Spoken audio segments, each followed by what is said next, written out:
जनताको जनवाद अथवा चाहिँ मदन भण्डारीको चाहिँ जनताको बहुदलीय जनवादको विचारका सारलाई चाहिँ समातेर जनताको जनवाद भन्ने ठाउँमा आइपुग्नु भयो। त्यहाँ माओवाद र 21औं शताब्दीको जनवाद चाहिँ मुल्तवीमा गयो। कम्युनिस्टहरूको लागि राज्य सत्ता प्राप्त गर्नका लागि हतार एकता गर्नुपर्ने। 2/3 बहुमत भएको यहाँहरूको पार्टीको 2/3 नेताहरूकै आर्थिक अपारदर्शिता छ। त्यो चाहिँ पार्टीभित्रको विषय भएको हुनाले त्यो पार्टीले एउटा निष्पक्ष छानबिन गरेर त्यसलाई एउटा निष्कर्षमा पुर्याउनुपर्छ र त्यो पुर्याउन्जेलसम्म उहाँले पार्टीमा अहिले बोकिराख्नु भएको प्रवक्ताको पदबाट राजीनामा दिएर त्यो समितिलाई सघाउनु पर्दछ।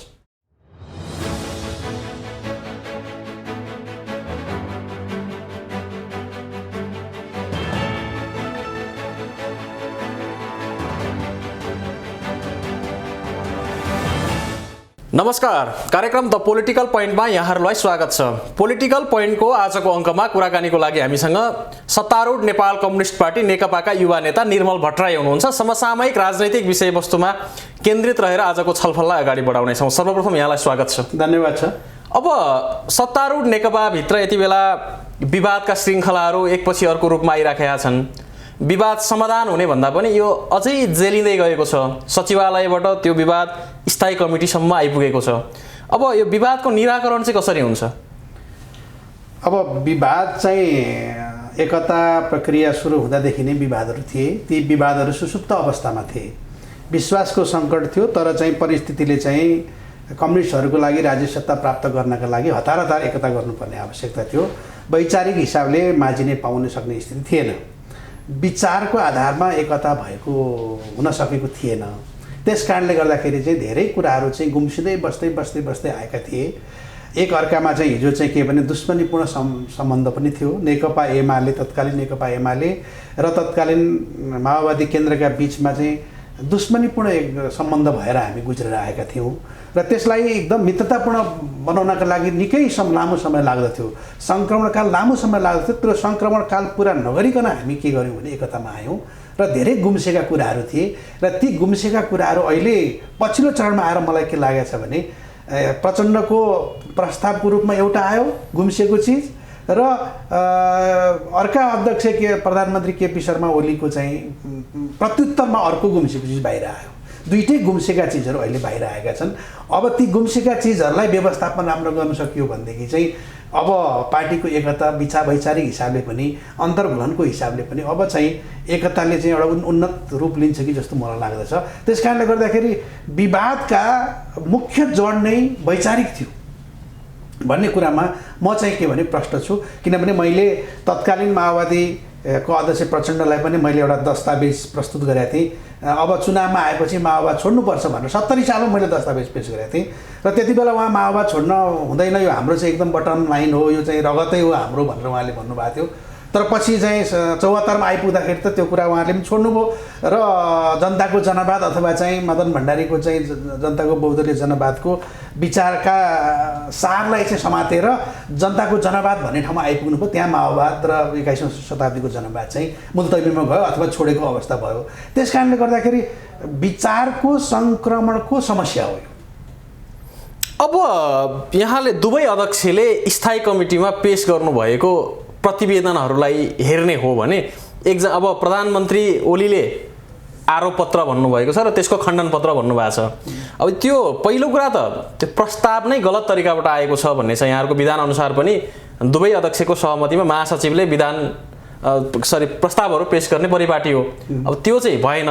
अर्कोतिर प्रस्तावमा प्रयोग भएका भाषाहरूलाई नै हेर्ने हो भने पनि अब त्यो त नेकपाको आन्तरिक विवाद मात्रै भन्न मिल्छ। गम्भीर फौजदारी अभियोगहरू समेत उल्लेख भइसकेपछि भ्रष्टाचारका कुराहरू, अब यो त सिङ्गो नेपालको मुद्दा हो नि, होइन अहिलेको हिसाबमा? त्यसलाई तपाईँहरूले हाम्रो आन्तरिक प्रस्तावै भन्नुहुन्छ कि?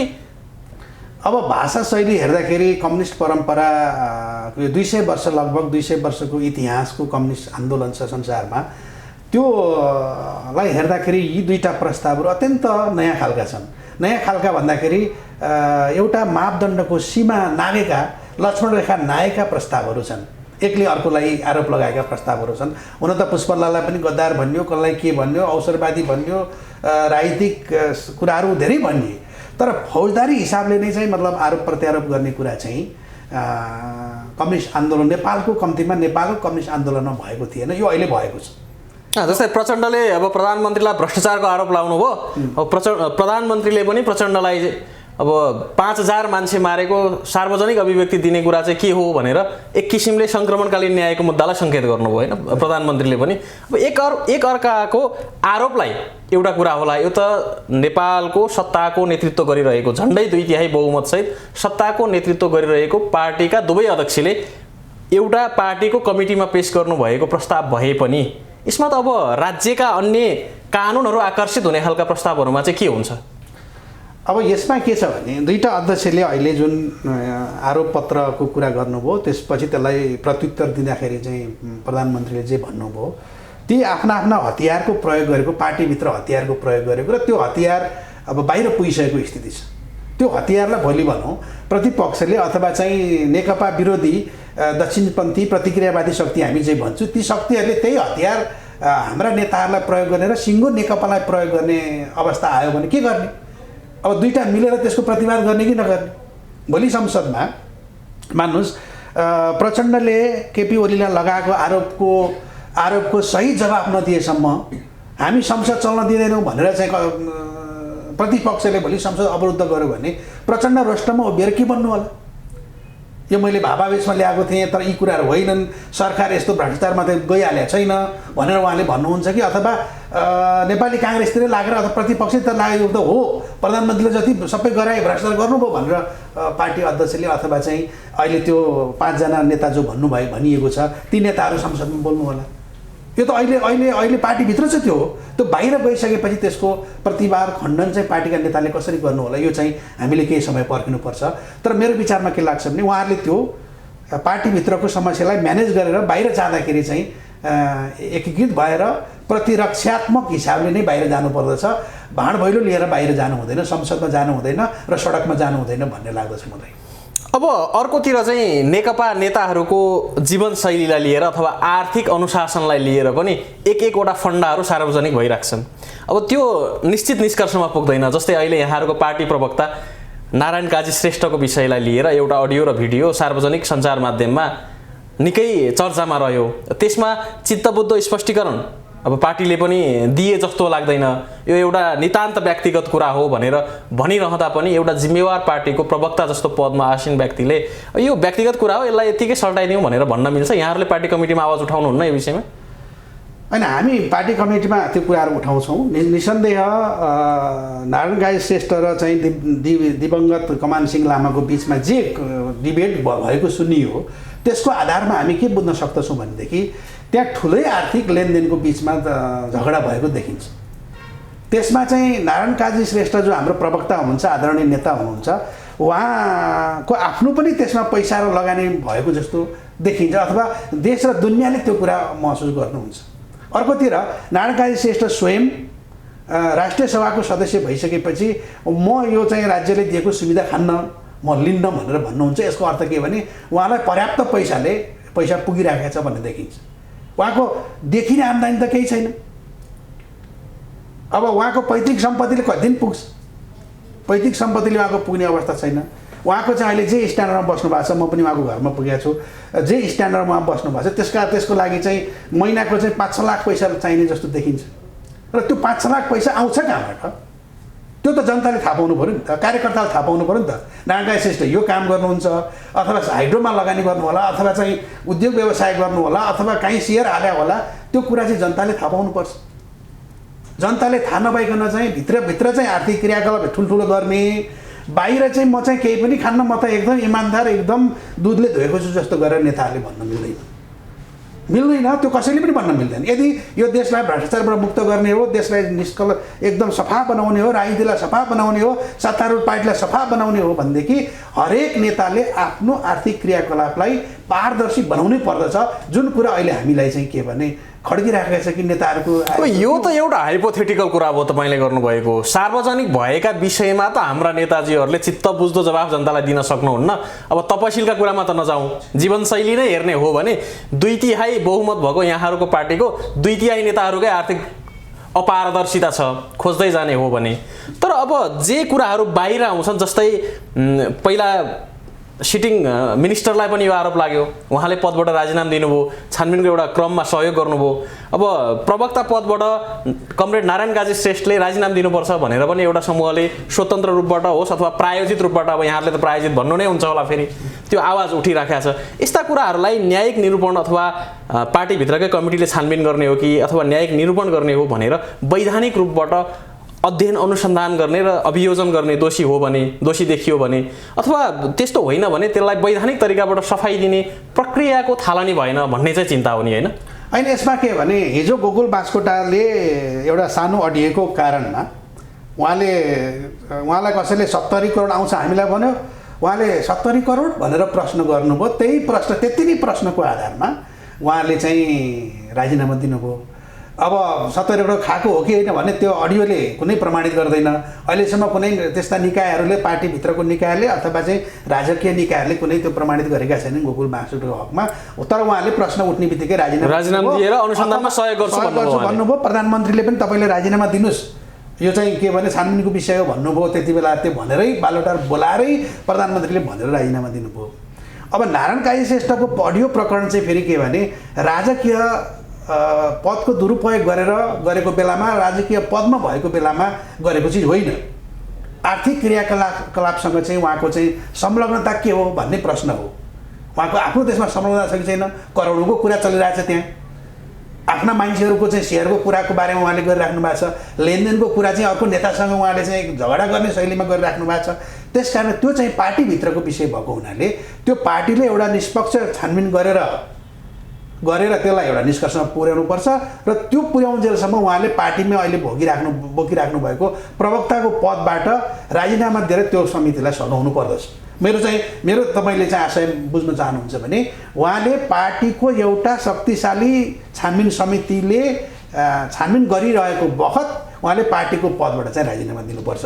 अरू अब सबै सांसदको पद अथवा राजकीय पदबाट राजीनामा दिनुपर्ने यसो अर्थ लाग्दैन, किनभने यो राजकीय कुराभन्दा बाहिरको प्रसङ्ग भएको हुनाले, पार्टीसँग जोडेको प्रसङ्ग भएको हुनाले, पार्टीको नेताको चरित्र र नैतिकतासँग जोडेको कुरा हुनाले, आर्थिक क्रियाकलापसँग जोडेको कुरा हुने हुनाले उहाँले पार्टीको पदबाट चाहिँ राजीनामा दिनुपर्दछ केही समयको लागि।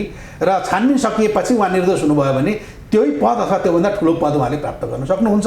तर अहिले तत्काललाई चाहिँ त्यसो गर्न सबैभन्दा राम्रो हुन्छ जस्तो लाग्छ मलाई। अब अर्कोतिर चाहिँ अहिले पछिल्लो समय यहाँहरूले जसलाई उपलब्धि भन्नुहुन्छ, धर्मनिरपेक्षता, गणतन्त्र, सङ्घीयता जस्ता कुराको खुल्लमखुल्ला विरोध गरेर राजा आऊ देश बचाऊ भन्ने खालका अभियानहरू देशव्यापी रूपमा चलिराखेका छन्।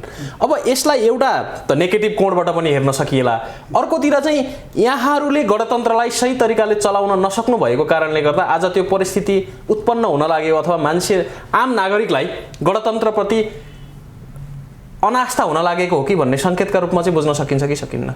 अब यसलाई मैले त्यसरी मात्र बुझाएको छैन। दक्षिणपन्थी अथवा राजावादी शक्ति पनि के पर्खाइमा थियो भन्दाखेरि 17 साल जस्तै अवस्था हुन्छ कि अन्तर्राष्ट्रिय राष्ट्रिय परिस्थिति बनेर जान्छ कि जनताको चेतना चाहिँ के भने झट्टै हामीतिर फर्केर आइहाल्छ कि गणतन्त्रमा असाध्यै धेरै अव्यवस्थित अवस्था हुन्छ र त्यही बेला मौका पारेर गरौँला भनेर उहाँहरू धेरै समय पर्खेर बस्नुभयो। गणतन्त्रले एकपछि अर्को चाहिँ के भने संस्थागत रूप लिन थाल्यो। सफलता पनि गणतन्त्रले हासिल गर्यो। जस्तो भन्नुहोस्, सङ्घ, प्रदेश र स्थानीय तहका सरकारहरू शक्तिशाली हिसाबमा काम गर्न थाले। त्यो गणतन्त्रको एउटा कार्यान्वयन थियो। त्यससँग सम्बन्धित थुप्रै कानुनहरू यो सरकार आएपछि बनायो। त्यो पनि एउटा चाहिँ के कानुनको कुरा थियो। र यसले यही सरकार हो जसले चाहिँ के भने नेपालको नक्सा नै लगभग 600 किलोमिटर चाहिँ ठुलो बनायो। त्यो पनि एउटा उपलब्धि थियो। अब पनि नलड्ने हो भने राजतन्त्रलाई हामीले फर्काउने आशा कहिले नगरे हुन्छ भन्ने आधारमा यो सारा शक्ति लगाएर अन्तिम पटक लडाइँ लड्ने उनीहरूले प्रयत्न गरे हुन्। त्यो कुरा चाहिँ के भने हामी असफल भएर होइन कि उनीहरूले चाहिँ हाम्रो सफलतासँग चाहिँ डराएर अब पनि गर्न सकिएन भने त कहिले पनि सकिँदैन भन्ने हिसाबमा केही गर्ने प्रयत्न गरे हुन्। तर यो चाहिँ पानीको फोका फुटे जस्तो फुट्छ जस्तो लाग्छ। किनभने संस्थागत त भएको छ, त गणतन्त्र संस्थागत भएको छ। नेतृत्वमा केही समस्या छन्, अझै पनि नियम कानुन, पारदर्शिता, इमान्दारी, राजनीति चाहिँ मतलबको एउटा चाहिँ सच्चा तरिकाले इस्तेमाल गर्ने कुरा चाहिँ अहिले पनि नेताहरूमा समस्या छ। त्यो कुरा हामीले भनिराखेका छौँ। आर्थिक पारदर्शिताको कुरा पटक पटक उठिराखेका छ। त्यसपछि चाहिँ के भने सरकारले राम्रोसँग सञ्चालन गर्ने कुरा उठिराखेका छ। पार्टीका विवादका कुराहरूले पनि केही अप्ठ्यारो गरिराखेका छ। त्यो कुराहरू देखाएको तर पनि संस्थागत भएको छ। र पार्टी विभाजन हुन्छ कि पार्टी विभाजन भएपछि यही मौका छोपेर चाहिँ के भने सत्ता टेकओभर गर्न सकिन्छ कि भन्ने राजावादीहरूको एउटा अतृप्त चाहना मात्र हो। तर त्यो चाहना मेरो विचारमा कहिले पनि पुरा हुँदैन। तर राजावादीहरूलाई सडकमा आउन दिनको लागि चाहिँ यहाँहरूका व्यवहार पनि जिम्मेवार भए भन्ने एउटा ठुलो मत छ। जस्तै अहिले विश्वव्यापी स्वास्थ्य महामारीको रूपमा कोभिड-19 को सामना गरिरहेका छौँ। अब त्यहाँ हामीले सुरुमा स्वास्थ्य सामग्री खरिद गर्दादेखि यो अहिलेसम्म एउटा भ्रष्टाचारको सिलसिला चलिराखेको छ भन्ने सुनिन्छ, जहाँ स्वयं प्रधानमन्त्री सम्माननीय प्रधानमन्त्रीको समेत नाम मुछिन पुग्यो। त्योसँगै यहाँहरूले प्रदान गर्नुपर्ने न्यूनतम सुविधाहरू जे थिए राज्यबाट डेलिभर गर्नुपर्ने ती समयमा डेलिभर हुन नसक्ने कुरा। अर्कोतिर चाहिँ यहाँहरूले चुनावी घोषणापत्र जति बेला तयार गर्नुभयो, दुई पार्टीको कार्यगत एकताको बिचबाट संयुक्त घोषणापत्र लिएर चुनाव लड्दै गर्दाखेरि तपाईँहरूले चुनावमा चाहिँ त्यो चुनावी घोषणापत्रलाई निकै राम्रोसँग तलसम्म लैजानुभयो, जसको प्रभाव झन्डै 2/3 नजिक मत प्राप्त गर्नुभयो। तर चुनाव जितेर आइसकेपछि त्यो चाहिँ रद्दीको टोकरीमा फालियो घोषणापत्र। त्यो कार्यान्वयन गर्नेतिर यहाँहरू उदासीन रहँदाखेरि स्वाभाविक रूपमा व्यवस्थामाथि पनि प्रश्न चिन्ह खडा हुन लाग्यो भन्ने चाहिँ एकाथरी मान्छेहरूको मत छ। यो चाहिँ के हो? होइन, घोषणापत्र सबै रद्दीको टोकरीमा फालियो भन्ने मलाई लाग्दैन। र त्यसमा दुई तिनवटा कुरा चाहिँ त्यसका जतिसुकै बुँदाहरू भए पनि घोषणापत्रका मुख्य 2-3 बुँदाहरू थिए। त्यो बुँदा के हो भने यो देशलाई हामी सार्वभौम सबल राष्ट्रको रूपमा विकास गर्छौँ भनेको एउटा कुरा थियो। त्यो कुरामा केही कामहरू भएको छ। अन्तर्राष्ट्रिय कूटनीतिको सन्दर्भमा पनि दुईटा भीमकाय छिमेकी भारत र चीनको चाहिँ मतलब समदूरी कायम गर्ने कुरा, उहाँहरूको सन्तुलन मिलाएर त्यसबाट चाहिँ अन्तर्राष्ट्रिय लाभ लिने कुरा एउटा कुरा हामीले गरेका छौँ। दोस्रो कुरा चाहिँ के भने हाम्रो घुमेको जमिन हामीले फिर्ता ल्याउने महत्त्वपूर्ण प्रयास गरेका छौँ। नक्सा हामीले सार्वजनिक गरेका छौँ, सर्वसम्मतिबाट सार्वजनिक गरेका छौँ र त्यो नक्साको लागि हामी राष्ट्रिय अन्तर्राष्ट्रिय पहल हामी गरिरहेका छौँ, हाम्रो सरकारले गरिरहेछ। त्यस कारणले गर्दाखेरि एउटा त्यो कुरामा कामहरू भएको हामीले देखिन्छ। अब दोस्रो कुरा के थियो भने विकासको कुरा थियो, भौतिक विकासको कुरा थियो। भौतिक विकासमा अब म धेरै देशहरूमा आफ्नो चाहिँ कामको सिलसिलामा धेरै देशका जिल्लाहरूमा जान्छु र विकास हुँदै नभएको चाहिँ ठाउँ कहीँ छैन। अहिले सबै वडाहरूमा डोजर नपुगेको छैन, कुनै हस्पिटल नबनेको छैन, स्वास्थ्य चौकी नबनेको छैन, स्कुल बिल्डिङहरू नबनेको छैन। त्यहाँ कामहरू भइरहेछ। काठमाडौँमा बसेका सडकहरू त्यत्रै होलान्, के होलान्, कसो होलान्, यहाँ मात्र हेर्दा त के भयो र भन्न पनि सकिएला। तर तपाईँ बाहिर जानुभयो, जिल्लामा जानुभयो भने त्यहाँ विकासका लहरहरू चाहिँ आइराखेका छन्। त्यो विकासको नेतृत्व राम्रै स्थानीय तह, प्रदेश र केन्द्रका सरकारले राम्रो गरेका छन्। त्यो कुरालाई हामीले चाहिँ हेर्नुपर्दछ। अब तेस्रो कुरा चाहिँ के भने जनतालाई सुविधा दिने, समाजवादी चरित्रको सुविधा दिने जनतालाई भनेर हामीले भनेका थियौँ। त्यो हाम्रो अब संविधानमै समाजवाद उन्मुख छ। त्यस कारणले हाम्रो घोषणापत्रमा पनि त्यो कुरा थियो। त्यसमा चाहिँ के भने सामाजिक सुरक्षाका कामहरू भएको छन्। सामाजिक सुरक्षा कसले काम गरिरहेछ, गरिबी निवारणको क्षेत्रमा पनि केही कामहरू चाहिँ मतलब हुँदैछन्, भइराखेका छन् र गरिबी पनि निरन्तर घटिरहेछ। मानव विकास सूचकाङ्कमा वृद्धि भइराखेको छ। त्यो कुरा चाहिँ त्यो ठाउँमा पनि हाम्रो सरकारले, तिनै तहका सरकारले जहाँ नेकपाको नेतृत्व छ सबै अधिकांश ठाउँमा, र तिनीहरूले त्यहाँ गरिराखेका छन्। र यी कुराले गर्दाखेरि घोषणापत्र रद्दीको टोकरीमा गयो भन्ने निष्कर्ष निस्किँदैन। अब जति हुन सक्थ्यो त्यति भएन। कारण के छ भने त्यो कारण बाह्य होइन, नेकपाको आन्तरिक कारणै हो। आन्तरिक कारण कसरी भन्दाखेरि पार्टीमा विवाद भयो, एउटा राजदूत यता राख्ने नराख्ने भन्नेमा विवाद भएको छ, नीतिगत छलफल हुनुपर्ने हो। एउटा मन्त्री राख्ने कि नराख्ने भन्नेमा चाहिँ 1 महिना 2टा वादा चाहिँ छलफल गर्दा पनि निष्कर्ष ननिकालेर प्रधानमन्त्री 3 जना अस्ति बनाउनु भयो। अनि 1 जना मन्त्री नियुक्ति गर्न महिना दिन पनि छलफल गर्दा निष्कर्ष ननिक्ले भने यो कस्तो विवाद हो? यो कुनै नीतिगत विवाद होइन। र पार्टी चाहिँ त्यसमा फस्या छ। नीतिगत विवादमा भन्दा पनि प्राविधिक विवादमा फस्या छ, वैचारिक विवादमा भन्दा पनि पदीय विवादमा फस्या छ। त्यस कारणले गर्दाखेरि हामी आफ्नै कारणले गर्दा हामीले सोचे जति आउटकम दिन सकेनौँ, त्यो कुरामा म सहमत छु। तर घोषणापत्रमा भएका धेरै कामहरू भएका छन् र हुँदैछन् भन्ने कुरा पनि हामीले बिर्सनु हुँदैन। किनभने त्यो त परिणामले देखाइरहेछ नि त। विकास निर्माणको परिणाम देखाएको छ, मानव विकास सूचकाङ्कको परिणाम देखाएको छ, अन्तर्राष्ट्रिय सम्बन्धको कुरा देखाइरहेछ। त्यो देखेको भएको कुरालाई त हामीले पनि भयो भन्नु पऱ्यो नि। त्यो कुरामा पनि हामीले कन्जुसाइ गर्नु हुँदैन। नभएका कुरालाई हामीले चाहिँ एकदम आलोचना गर्नुपर्दछ। सुधार्नको निम्ति सबै नेता कार्यकर्ताले पहल कदमी गर्नुपर्दछ। अब यहाँहरू जस्तो युवा नेतृत्व चाहिँ पार्टी नेतृत्वलाई एक हुनको लागि दबाब दिने सट्टामा कुनै एउटा नेताको एउटा गुटको फेरो समातेर आफ्नो पक्षको बचाउ गर्न र अरूको आलोचना गर्नमा समय व्यतीत गर्नुहुन्छ भन्ने आरोप बारम्बार लाग्छ। पार्टी एक गराउने जिम्मेवारी त यहाँहरूको पनि हो नि होइन? त्यतातिर चाहिँ तपाईँहरूले पहल कदमी गर्नुपर्छ कि गर्नु पर्दैन? होइन, राजनीति चाहिँ के भने राजनीति र चाहिँ यो अरू कुराहरूमा अलिकति ध्यान दिनुपर्छ। बटान रसेलको एउटा म सम्झिन्छु। बटान रसेल के भन्छन् भने यो बिचमा बसेर चाहिँ शान्तिवादी हुनु चाहिँ गाह्रो कुरा रहेछ भन्नुहुन्छ कि राजनीतिमा बिचमा बसेर काम हुँदैन। राजनीतिमा चाहिँ 20को 19मा कतातिर लाग्ने हो, लागेर मान्छेले आफ्नो गुटको कुरा गर्छ, आफ्नो चाहिँ मतको कुरा गर्छ, मत बढाउने र घटाउने कुरा गर्छ। राजनीतिको त्यो विज्ञान हो। कोही प्रचण्डतिर लाग्ला, त्यो गुट बिना नेपालको अहिले नेकपाको राजनीति चल्दैन। होइन, संसारमै यो एक्सर्साइज भएको कुरा हो। चीनको माओ सेतुङ कालको गुटहरू हामीले देखेका छौँ, रसियन गुटहरू हामीले देखेका छौँ, मेन्सेभिक र बोल्सेभिक हामीले देखेका छौँ, र नेपालमा पनि बहुमत र अल्पमतका थुप्रै कुराहरू हामीले देखेका छौँ। त्यो कुरा चाहिँ छ। अब जे छ त्यसलाई हामीले चाहिँ के भने म्यानेज गरेर जानुपर्छ, व्यवस्थापन गरेर पनि जाने। जब जुन कुरा तपाईँ निषेध गर्न सक्नुहुन्न, जित्न सक्नुहुन्न भने त हात मिलाएर जानुपर्छ नि होइन? हात मिलाएर जानु पर्यो। यो हात मिलाउन नसकेको अहिलेको समस्या हो। तर के भने अस्तित्व सबैको छ। कसैले कसैलाई कोही नेता मनपर्छ, कुनै विचार मनपर्छ, त्यो त मान्छेको नैसर्गिक कुरा हो। मलाई अहिले चाहिँ गरेको सरकारको काम चाहिँ मन पर्ला, मसँगै अर्को कमिटीको कुनै पार्टीको साथीलाई यो सरकार जति खराब त कुनै सरकारै थिएन भन्ने लागिरहेको छ। त्यो त लाग्न पाउने भयो। तर त्यसको व्यवस्थापन गर्ने काम चाहिँ फेरि नेतृत्वको हो। शीर्ष नेतृत्वको व्यवस्थापन गरेर जानुपर्छ, गिभ एन्ड टेक गरेर जानुपर्छ, मिलाएर जानुपर्छ। त्यो गर्न सक्यो भने पार्टीको पनि भविष्य छ, देशको पनि भविष्य छ। सबै कुरा निराश चाहिँ भएको अवस्था चाहिँ म चाहिँ देख्दिनँ। अब यहाँहरूकै अब पार्टीभित्रको विवाद समाधान भएर नेकपाले साँच्चै जे कमिटमेन्ट जनतामा गरेको थियो त्यो पुरा गर्ने समय चाहिँ यही कार्यकालमा आउँछ कि फेरि अर्को चुनाव कुर्नुपर्छ हामीले आम जनताले? होइन, राजनीति भनेको के हो भने धेरै समस्याहरू आउने र ती धेरै समस्याहरूको समाधान गर्ने चिज हो। राजनीतिमा समस्या आएन भने राजनीतिको बिजनेसै हुँदैन, कामै हुँदैन। समस्या आएपछि त्यसको समाधान गरेपछि राजनीतिले फड्को मार्ने हो।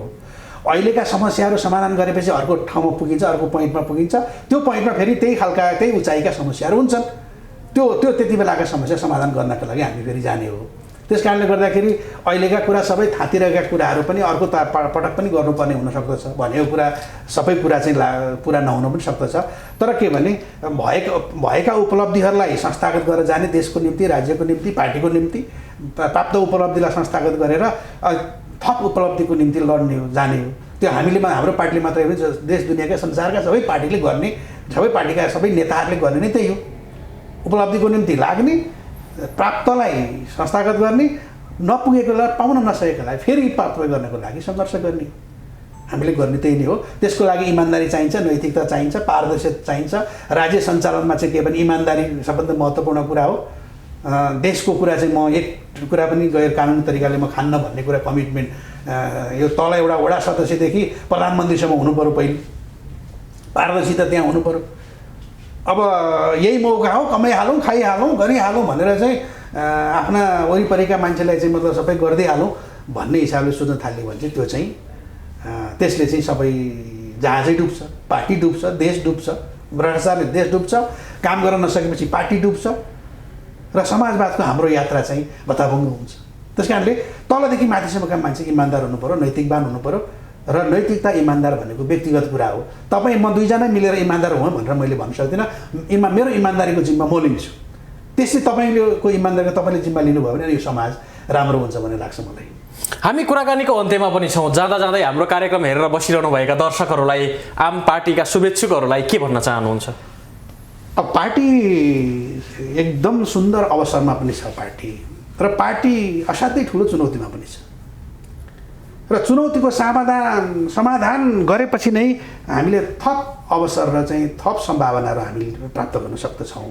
त्यस कारणले गर्दाखेरि अहिले धैर्य गुमाएर होइन, दरो हिसाबले वैचारिक बहस गर्ने, सभ्य र सम्य भएर वैचारिक बहस गर्ने, अराजकतालाई इस्तेमाल अथवा चाहिँ आत्मसात नगर्ने, र नेताहरूको पनि वैचारिक हिसाबले आलोचना प्रत्यालोचना गर्न पाइन्छ, तर व्यक्तिगत हिसाबले चाहिँ मतलब खुल्याउने नै हिसाबले, खतमै पार्ने हिसाबले चाहिँ नेताले कार्यकर्तालाई र कार्यकर्ताले नेतालाई गर्नु हुँदैन। तर वैचारिक चाहिँ फेरि आलोचना प्रत्यालोचना चाहिँ भएन भनेदेखि फेरि राजनीति चाहिँ सन्नाटाले राजनीति चल्दैन। सन्नाटा नबनाऊ, आलोचना प्रत्यालोचना गरौँ, तर विचारमा आधारित भएर, नैतिकतामा आधारित भएर, इमान्दारीको जगमा हामीले त्यो काम गर्न सक्यौँ भने अहिलेका समस्याहरू सजिलै समाधान भएर जान्छन्। यो शीर्ष नेतृत्वदेखि तल वडा सदस्यसम्म लागू हुन्छ भन्ने म ठान्दछु। समय र विचारको लागि विशेष धन्यवाद। ल, तपाईँलाई पनि मेरो विचार राख्ने मौका दिनुभयो, त्यसको लागि धेरै धेरै धन्यवाद छ।